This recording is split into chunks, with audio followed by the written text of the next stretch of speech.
আমরা প্রথম স্লোগান দিয়েছিলাম ইসলামের পক্ষের একটা বাক্স। সারাও জেগেছিল, আল্লাহর বান্দারা, আল্লাহর বান্দিরা তার পক্ষে, তারা মাশাআল্লাহ তাদের মনোভাব ব্যক্তও করেছিল। কিন্তু এই ইসলামের পক্ষের বাক্সের পরিবর্তে ক্ষমতা লোভীরা তখন ইসলামের নিয়ম নীতি অনুযায়ী নাকি দেশ পরিচালনা করবে না, দেশ পরিচালনা করবে প্রচলিত গণতন্ত্র এই নিয়মে।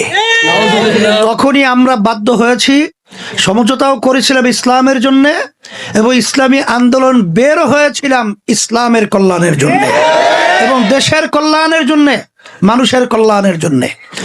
আমি আমার ভাইদেরকে বলবো, ইসলামী আন্দোলন বাংলাদেশ পরীক্ষিত একটা রাজনৈতিক ইসলামী দল।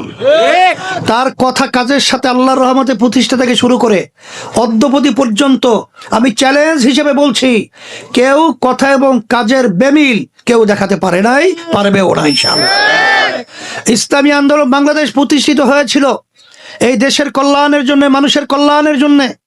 কিন্তু আমরা দেখেছি যারা নাকি বিভিন্ন সময় রাজনৈতিক দল হিসেবে বিভিন্ন সুন্দর সুন্দর কথা বলে, কিন্তু তাদের কথা কাজের সাথে কোনো মিল নাই।